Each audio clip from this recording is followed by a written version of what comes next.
Welcome to Romance Rex, where three book besties explore the world of romance novels and encourage you to expand your TBR. Join us as we dive into the hottest releases and hidden gems of the genre. You can find us on Instagram and TikTok at Romance Rex Pod. I am Jordan, and I am currently reading How Does It Feel by Janine O'Reilly. Hey guys, I'm Devaney, and I am currently reading Take a Hint, Danny Brown. Hi everyone, I'm Christina, and I'm currently reading Ruthless Creatures by J.T. Geisinger. So buckle up for some bookish banter. That's me snapping and clicking my seatbelt in. Don't want a ticket. Gotta click it. How are we doing today, ladies? How are we doing? Great. We're feeling feisty. I feel it. We've had some issues getting this one started, but we are here. IT guy. Yeah, total genius. Peyton is Jordan's husband. He is our one-man IT department for the pod. So everyone, a round of applause for Peyton. He does so much work. Snaps for Peyton. Yeah. Yes. Okay. Thank you, Peyton. Well, there goes his ego. Love you, babe. So, how are we doing on our reading journey this week? We just got off a weekend, a really nice sunny weekend. Beautiful.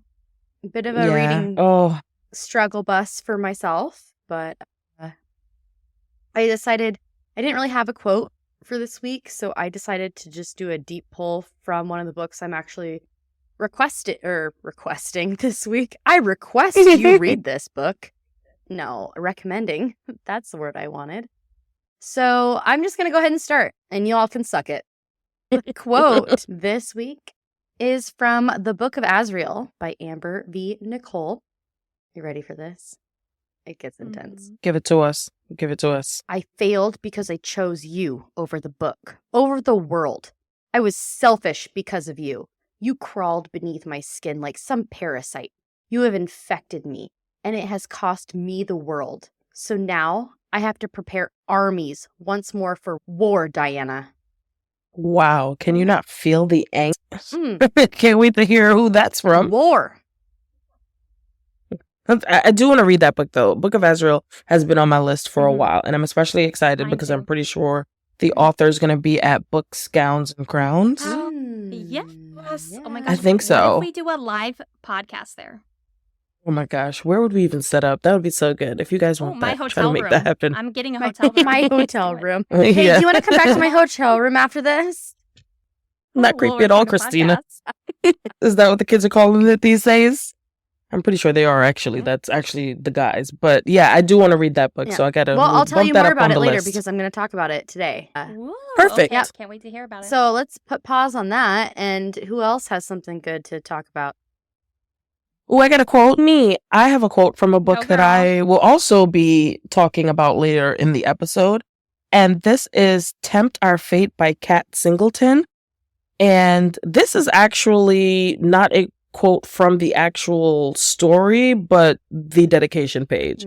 There are such gems in the dedication page. So here's this one by Miss Kat Singleton.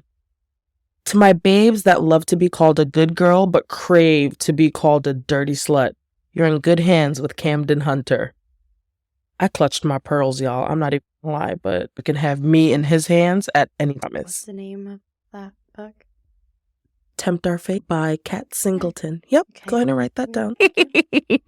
You're all welcome. Okay, well, I have one. It's not about a book I'm talking about today, but I'm pretty sure I discussed this book in another episode, Haunting Adeline. It's a good little chasing book for people that are into chasing. Whoever that might be. I feel like people are looking at me right now and pointing fingers at me. No one's looking at you, but now they are. Okay, well, here, this one goes out to a certain someone. Christina, unhinged. Get it? I can put a collar around this pretty neck of yours instead. Then you wouldn't have the option to say no. You would just be my good little girl that does whatever your master says. Would you like that better, baby? No, I don't think so, thanks. Bye. Yeah, I'm not down with the collar, but I feel like the way you read that was very sweet and tender. It was definitely baby girl energy. I love that. I love the way you got all soft. We're getting really personal, and we haven't even talked about what this episode is. So, bringing it back. I'm going to reel us in real quick What is it before we about? all start burning alive. Today, we're talking enemies to lovers. Ooh. So, for this to count, the main characters had to have either wanted to kill and or maim each other in the beginning of the story, if it's fantasy. Or we can go rivals to the point where they want to never see them again in their life and they want them to just F off. I think is a fair description for this. Because when you go contemporary, I don't think it's fair, unless we're talking mafia, to off everybody. I guess. Or a serial killer. I mean, yeah. There we go. It's harder to do enemies to lovers in contemporary, but it can be done. There are just some rules and guidelines for how it's achieved, at least to what we view as a true enemies to lover recommendation. One of my 3 today will ride the line because it's contemporary, but I love it enough. With that being said, we all agree that there is one enemies to lover story that it's just chef's kiss. It is the absolute best. It is the best of the best. Mwah. Just delicious. It is so delicious. And that is The Crown of Oaths and Curses by J. Bree, which is a part of her Mortal Fates series book in the series. However, there are 2 novellas before that. I mean, you need to read. It is just first of all, you have to read the 2 novellas before. I know some people aren't fans of novellas, but this really sets you up for the amount of tension and angst that you're going to get in the first book. So do not skip those. And there's a lot of world building and storying that's going to happen there. So yeah, you want to know what's going on. But it is just so, so good. This was my favorite read of 2023. I've been obsessed with this book. And when I mentioned it to the girls, they both read it. And I was just like, yes, join me here where we can rave of this book. And Jordan, you are already familiar with J. Bree. Like, you've pretty much read most of her. This is my favorite series from her. Yeah. And I want to say, you said the angst, and I just want to clarify for people that hear angst and go, oh, that's too much. It's not like teenage angst. This is like... No, not at all. Angst in result from war and centuries-long prejudice, and it's not petty. There is nothing petty with this. The characters are your elders in the sexiest way possible. In the immortal way. Right. We've got Seelie and Unseelie Fae. We've got other races of fantasy people. We've got goblins. Oh, goblins. We've got goblins. I never said ooh goblins before, but I would like to gobble up the goblins, please. And thank you. There's one goblin in particular. You guys have to read this book. It is so good. The main characters, Rook and Soren, are fated mates, and they have to navigate that with their own prejudices playing a part in how they decide to go through with accepting their fate. And you just see them enemies so hard. They're like the best enemies to ever enemy. Well, so, and the great thing about this world is they have the fates, which they, at a certain age, a lot of people go to the fates. So it's like these basically seers where they go and they will tell you your fate. So it's like the big major thing that will play out in your life. And if you do not meet your fate and accept it, catastrophic things will happen to your continent, to your people, not just you. So by not accepting it, it's not just life or death. It is catastrophic. Total annihilation, yeah. And so in this, we have an attempt at rejection and hopeful rejection. We have acceptance. We have reluctance. We have, I will kind of go along with it. It's just this, it's a journey. Yes, and it's written so well. And the characters are, I think they're so well developed. Yes, and of course, the female main character. Rook, she is my favorite FMC. That's my babe. That is my babe. One thing I think we all hate is, for sure, and one thing I hate is like a cowering female main character. I think a lot of people can relate that. Like, I don't want my female main character to cower and lose herself and lose her voice and lose things. And I think through the entirety of or lose correct. I hope that does not happen in the rest of this year. Right. We are tired of our female main characters having to make themselves small to highlight the male main characters, and Rook is absolutely not doing any of that Amen. at all. And we love her for it. So yeah, No, that is she our, looks I him think in- no. collectively. She looks him in his eyes and basically says, "Deal with it, asshole." That's essentially what yes. she does. Is you want to Mhm. belittle me? You want to Mhm. downplay this? Make it seem Tough like I'm not fine. important. Shit. Tough shit. Right. She's like, I'm literally here so that we don't send our continent into freaking Die. oblivion. You know, that I'm the I don't like you only either, reason. but I mean, you're here. right. Yes. So they are true enemies. It's not like they're pining for each other in their inner monologues, you know, where they're like, oh, I hate him. Oh, but he's so hot. Absolutely not. They actually truly do hate each other. They do. So that's our collective favorite enemies to lovers. I just have not read anything that even comes close. And I'm going to say that hands down. In all my years of reading, I have never to lovers like this. And I think it's Same. fantastic. And book 2 comes out next month. You know, I'll be April set for that. 2024. I know we're so close. Oh We're my so God. close. We are We're so going to be close. doing nothing but Yeah, for sure. Immediately. our group chat. R.I.P. our Maybe group that's chat. the weekend we should leave and we all just go and And just read it. What weekend? Oh my God. Love that. Make sure you're following the Instagram and our socials to see how How our our world little falls reading apart. vacation goes. But yeah, and you guys agree, right? Like, I'm not lying. This is the best enemies to No, lovers. it is possibly my Love it. favorite book now. Like top number 1. Beat out SJM, beat out Rebecca Yarros. It's so good. It's it. It's it for me. Yeah. And I would say that I'm nervous for the second one then.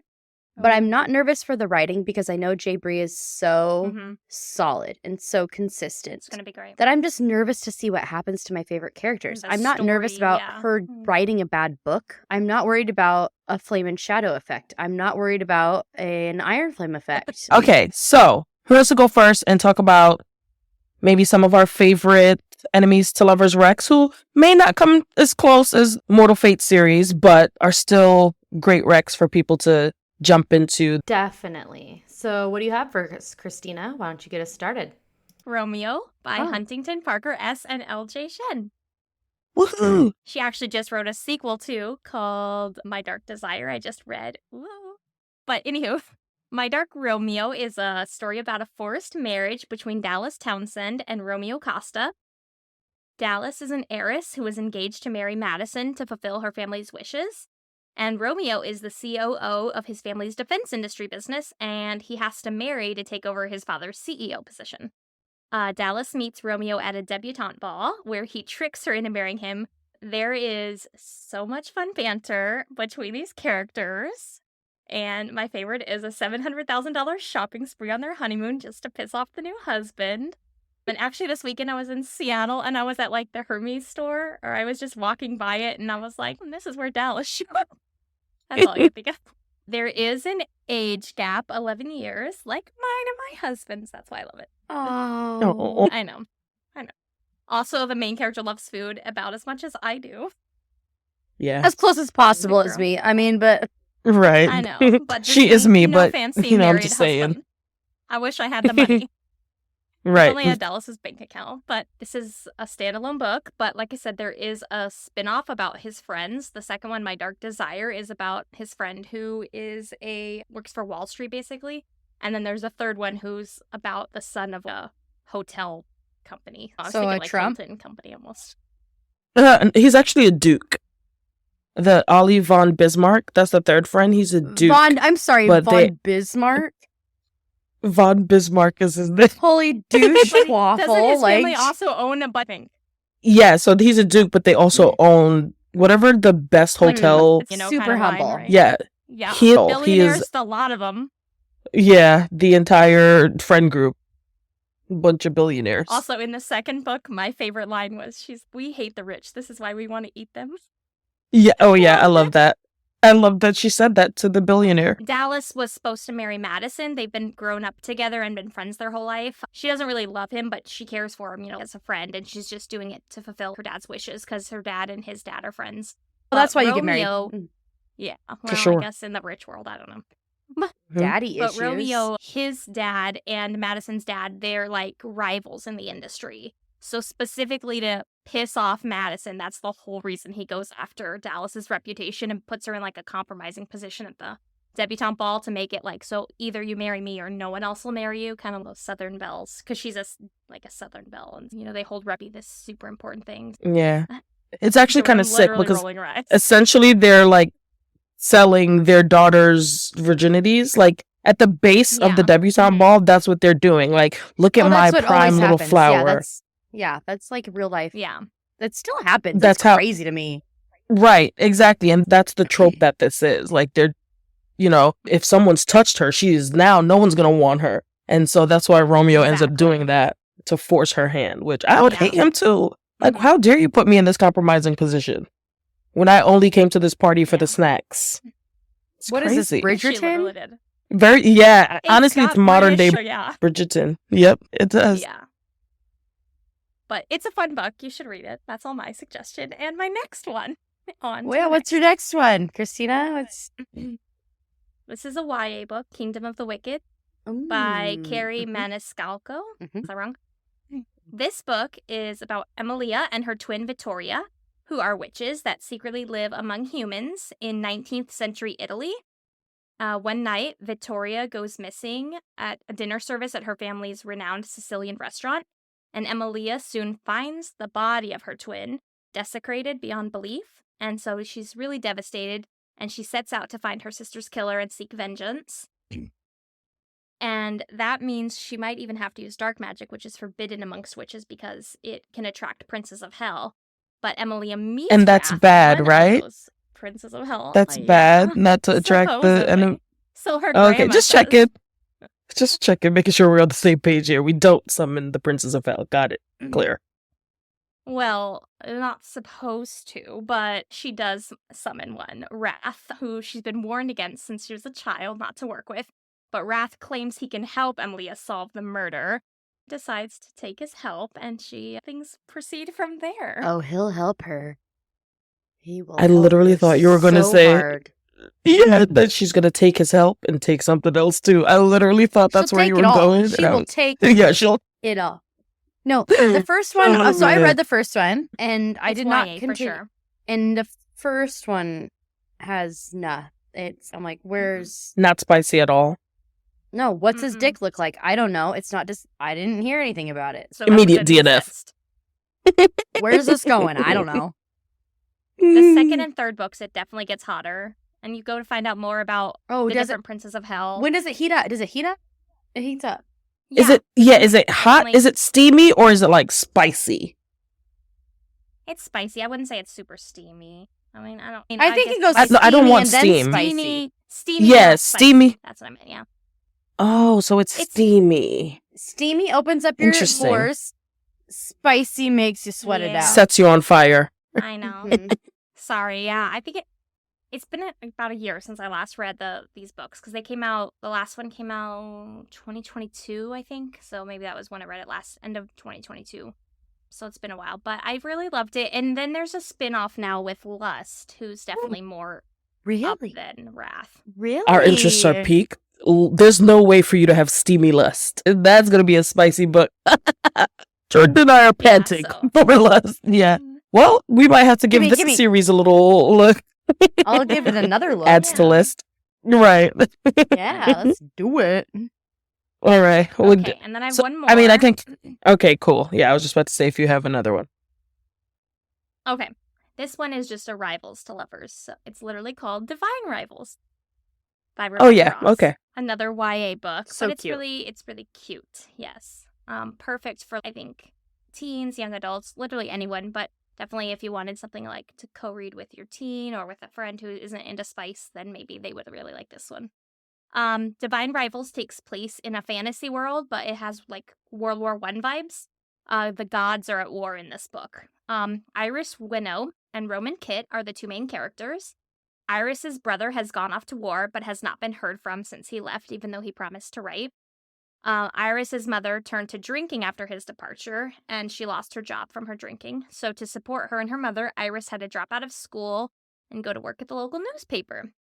She's working at the Oath Gazette, and she's competing for a columnist position against Roman. So they're both kind of hate each other because there's only one spot, and only one of them can get it. So they both end up going to report on the war at the front, and they use magical typewriters to become closer than expected. Yeah, it's a duology, and both books have been released. It's YA, so it is fade to black, but it is a super cute story, and I love a lot of the historical vibes. I love how they get a lot of the, like, what happens in war right. I think they got that really right, and I don't know, I just love the cute little magical element and all the fun little banter between them. I love that you reference that you say that they got war right. I love how they got it right without being too unnecessarily detailed. Does that make sense? Yeah, Like, she I used get what you're just the saying. right amount of detail I in that agree, yeah. to keep it interesting and true to the events without playing up too much to the trauma to monopolize on it. I think that was Agreed. a key balance that she did there. And I Right. think it's accurate in saying, right after a battle, no one's going to go to a war tent and have sex. Instead, they're just like glad they're alive. I liked that element. That's true war. Like, Yep. I don't Looking at know. you, SJM again. Yeah. I was just about to say, Yeah. looking at some authors we know. And love. Yeah. But questionable. still, yeah, very questionable. Exactly. So Yeah, those are my I really three. enjoyed reading Divine Rivals. That was nice. It was very cute, like you said. I loved their and very relationship. different. I mean, it was Mhm. like, it felt genuine.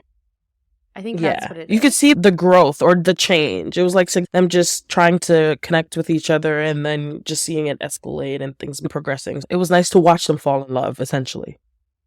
Yeah, it's sweet. That was a good one. Yeah. Because they were rivals. They were definitely, it was like a process when they found out who they were talking to. And Yeah.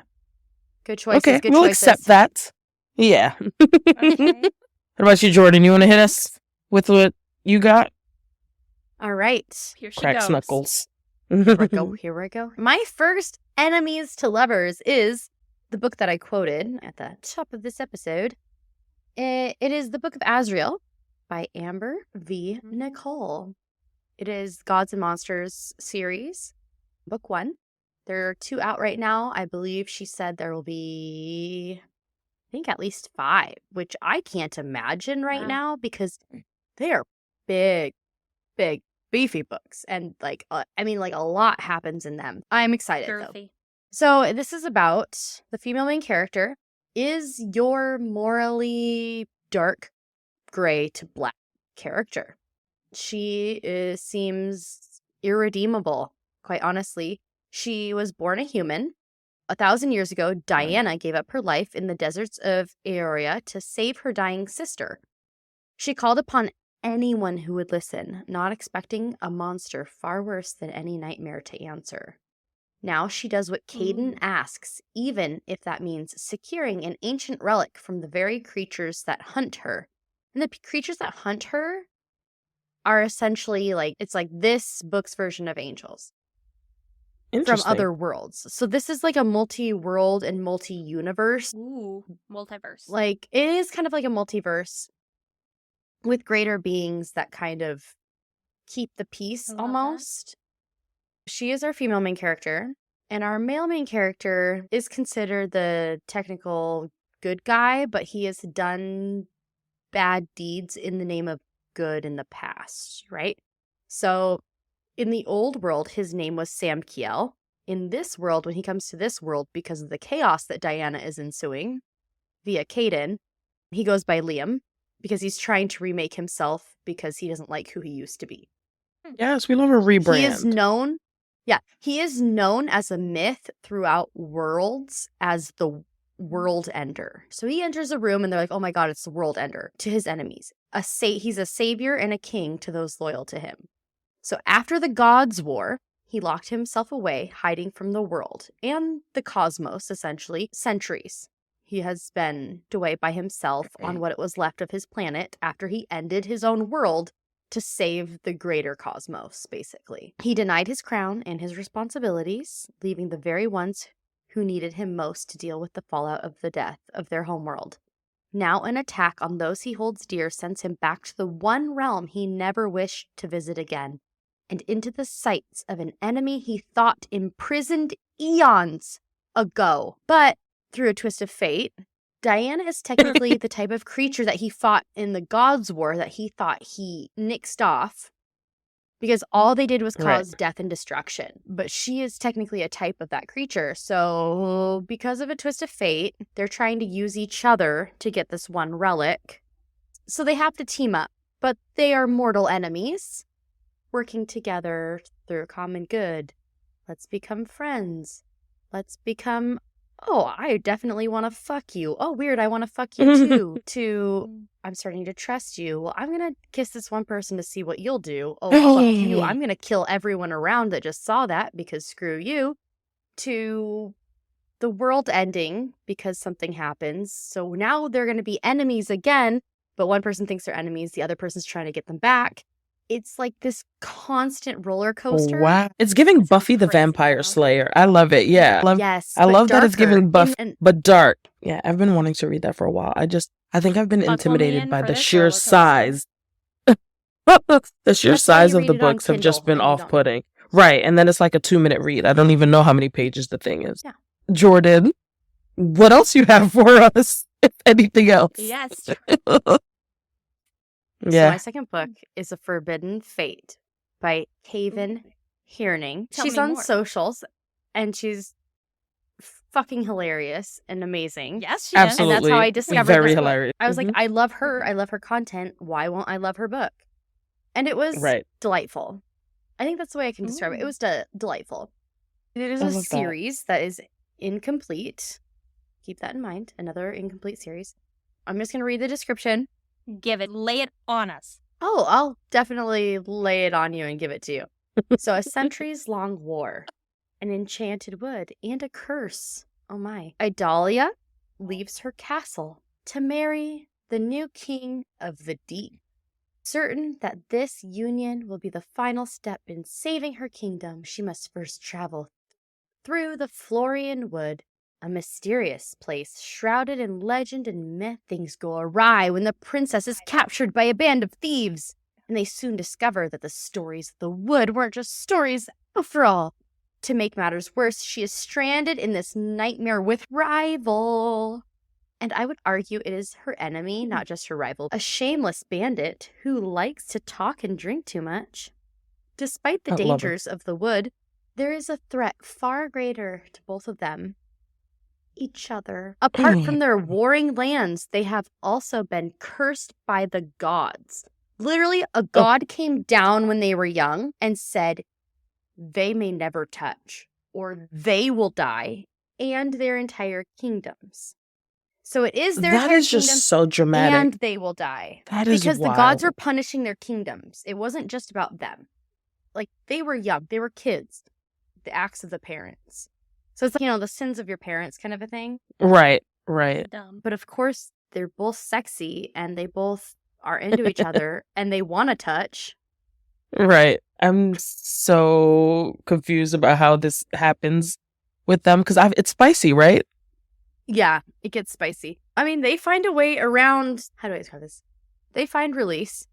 All right, say no more. I'm gonna have to add it to my TBR, but I think that alone, me thinking about how these people cannot touch and yet the book gets spicy. I'd like to research the creativity that is used to For such research results purposes. for research for science.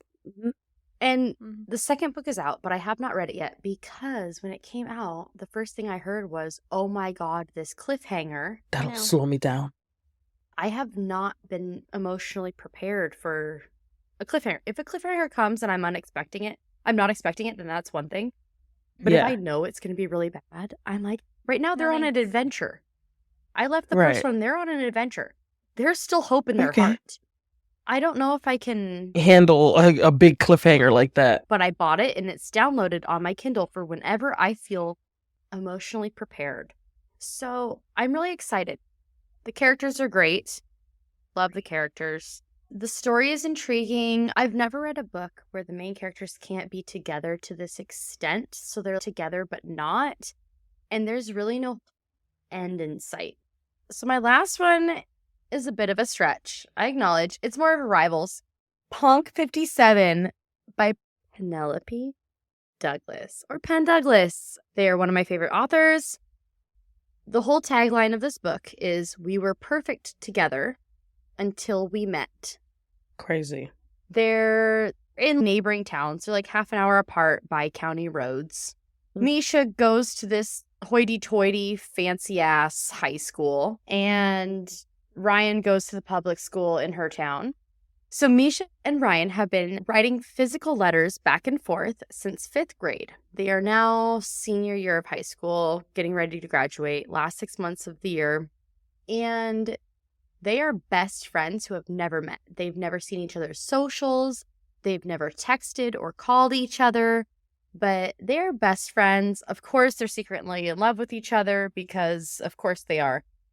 But they were each other's sanctuary through all of their family ups and downs, through growing up, through awkward phases, through, discovering boys and girls. They confided in each other everything. But they always were like, we don't want to meet because we don't want to ruin this friendship. What if, secretly, they both were thinking, what if we meet and it doesn't live up to the reality? They both have decided that, separately, I want to meet them after high school. Once all this high school BS is over, I want to find a way to be together, right?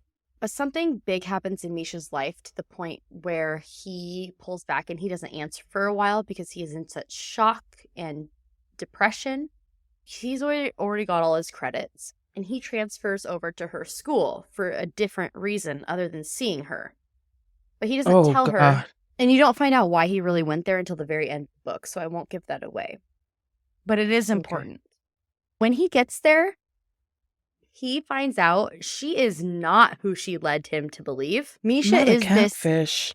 While Misha is this punk rocker, but from a rich family, he just misunderstood in his own world, she led him to believe that she was equally emo and misunderstood. Oh. When really she is the number one popular girl, head cheerleader in her school. Oh my God. And she's a mean girl. But she's written to Misha this whole time, who she truly is. But based on her family and friends, she just acts how she thinks she needs to act at school, which I think is true for a lot of teenagers. Whether they get out of it after high school or not, that's a different issue. She doesn't find out who he is until a lot later. A lot later in the book. And he definitely tries to get his own payback in his own roundabout way while being this other person because he takes on a different name. Who she is, but she doesn't know who he is. I mean, they do it while she thinks he's someone else, calling him a different name. Oh my God. It goes all the way. But then at the same time, in the back of her mind, I feel so torn because I know I love Misha, but I'm starting to really like this guy who I'm doing. Oh, man. That's why I'm calling it a rivals to lovers, because they go to rivals really quickly. And she doesn't like him because he's this punk loser in the school. And so they go head to head, and they are rivals in high school. There's a lot of animosity there. There's a lot of dark feelings towards each other. It's a good intro. I feel like of all the things I've heard, this seems the most tame. It is. It was actually I think Punk 57 was my first Penelope Douglas. I think I can start with this one. Yeah. But enough about me. Dev, please tell us, what do you have for us? Okay, I have 3 recs. I'm going to do my contemporary first, which is also the dedication page I read earlier in the episode. It's by Kat Singleton. And this is such a cute and funny enemies to lovers story. It follows Camden and Pippa, and they just have a horrible meet cute. Maybe I can't even call it a meet cute, because in the two of the 3 first impressions they have of each other is them spilling food on each other. And it is just so outrageous. But basically, after having terrible run-ins, Camden buys a gallery space next door to Pippa's bakery. Trouble ensues. They can't stand each other until they can. It is very spicy. It is on Kindle Unlimited. I think my favorite thing about this story is that the entire time, I think they're enemies at least to half the book. They just cannot get along. They're very different. Pippa's she's a baker. She's an artist in her craft. She's a family person. She lives on a ranch, or at least her family has a ranch kind of thing. So she's that down to earth girl. And Camden is New York City streets, a prodigy. His parents were two major artists in their time. He's expected to have and do all these great things in the art world, and they could not be any more different. But Camden eventually starts falling for Pippa, and it is so perfect. It is so perfect to watch him crumble literally on his knees. She's a real person and he's been living in a daydream. Yeah, no, absolutely. That's what it is. She makes a bet with him for him to give up the gallery space, and that's another reason why she hates him, is because she wanted that space to extend her cafe bakery, and he comes in and just buys it up, and also wants to buy up other things in their cute little Main Street town, with where everyone's on one blog. It is so cliche Hallmark. If this was turned into a movie today, I'd watch it. I know it would be in the field. It's funny. They have great banter, but also Camden has a dirty mouth, and Pippa, the good girl who drives a pink car and has a pink bakery, she likes being called a little SLUT, if you know what I'm saying. She loves it. She loves when he degrades her a bit. That's her thing. But I thought it was so cute. I thought it was done very well. So I'm going to definitely give them my enemies to lovers stamp of approval, because it wasn't needless pining the entire time they met. And then they just kind of got on with it. They truly did not like each other. My next rec is actually, I really enjoyed that. I love when they deviate from the good girl. I'm going to be honest. I'm over the good girl thing. Yeah, me too. I think that's why I liked Give me it. a dirty slut. Yeah. Yeah. I really enjoyed it. And she had her brother. So this. I've been kicking my feet. My ring light almost went down again. So this is actually book 2 in this series. It's the Sutton Mountain series. And the first book follows Pippa's brother. Yeah, and so you get to see her relationship with her brother and her family, and she's very sweet and loving. She is a good girl. But then she has this side to her where this is her side. She's like a boss, quite literally. She owns her own bakery. But, she's she takes charge and she makes no apologies. And I love that. That's because you hold it in so long. It has to blow up. And then when you find the right person. You gotta let it go somewhere. You gotta let it go somewhere. Right.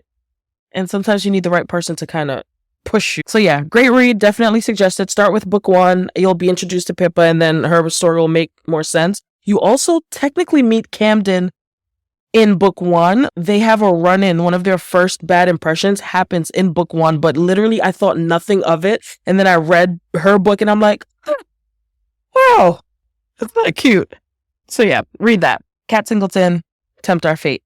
My next book is actually by Scarlett St. Clair, and it is King of Battle and Blood. And I know there's such mixed feelings about this series, but I loved it. I love the story of Adrian and Isolde. Yeah, wasn't it? It was just, I don't know. I really enjoyed it. But I am going to give them the enemies to lovers stamp of approval, just because they are technically not supposed to be together. They were not meant to be together. Them being together is kind of what their two kingdoms follow. He's a vampire. She's a human. They don't want to be together. The humans hate the vampires. The vampires could care less about the humans, but anyway. And to stave off war, I guess, to keep their people from fighting and killing each other needlessly, her father sells her right off, says, all right, well, have her, and keep her, and then leave us alone. Didn't he ask for her? It wasn't his idea. Yes, that is true. So Adrian Liel, he lays the footwork. If you give me her. If you give me her. And that is only because they stumble upon each other the night or so before, and something happens between them that forces Adrian to ask for her and to kind of make it to force her father's hand. But I will not give that away because I feel like that is a key to the story. So something does happen, which is why Adrian specifically asks for her in this deal to stop the war and all the mindless killing. However, when her kingdom agrees, her sole mission now is to kill him. It's you're going to be his wife, kill him in his sleep. Let's get it over with. You kill the vampire king. We're all free. We can just end this nonsense and you can come home. And so, like a good little wife, she does. She tries to kill him. And he pretty much tells her that if you try to kill me on their honeymoon, if you try to kill me again, I'm going to raise you as the undead, which is quite literally her worst nightmare. She does not want to be a vampire. And so she has to, stop trying to kill him, unfortunately. Boo, tomato. But anyway, they're community at war. So there's a lot of that happening in the background. But they kind of start falling for each other eventually. It takes a little while for them to warm up to each other, but I think a lot of her first impressions about who the Vampire King was were kind of put to the side once she saw him with his people, and his people love him. So that had to shift her around. But of course, that means her family back at home is pissed. A lot of things happen. There are so many secrets and twists in this book that I kind of could see coming, I guess, but it was still done really well. And there is a book 2, which is Queen of Myth and Monsters.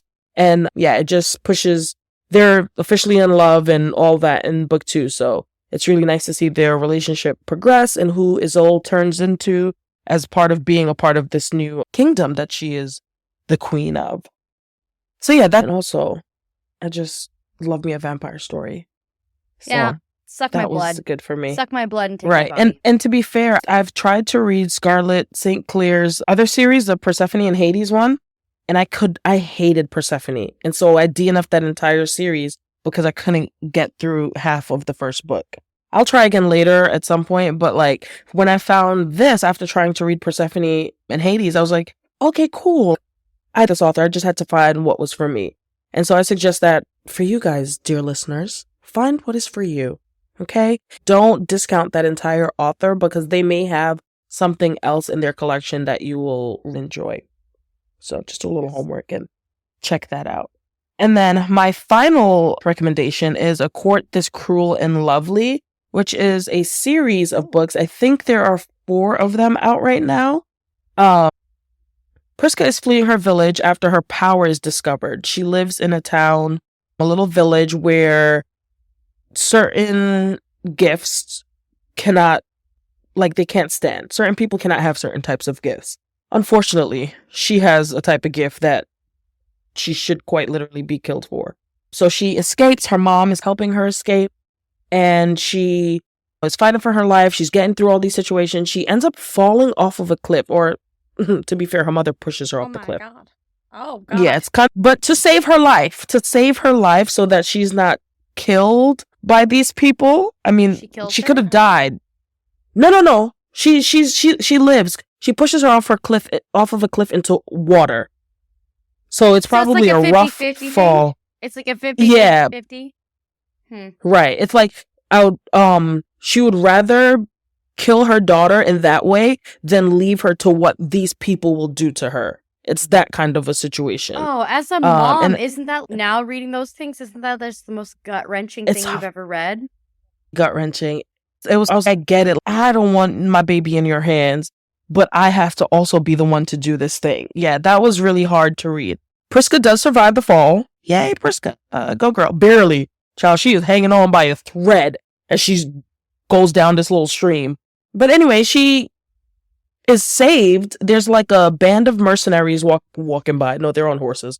Galloping by. One of them spots her and decides to help her. He helps her out the water. His magic is with water, so he saves her quite easily, dries her off. And she's staring at them, looking, begging them, please help me. Take me with you wherever you're going. You're mercenaries. You're strong and you can protect me. Let me come with you. I won't be a bother. She's giving them doe eyes. Please save me, shaking her little dress. And the leader, the one that stands out as the leader of their group, looks at her and is no.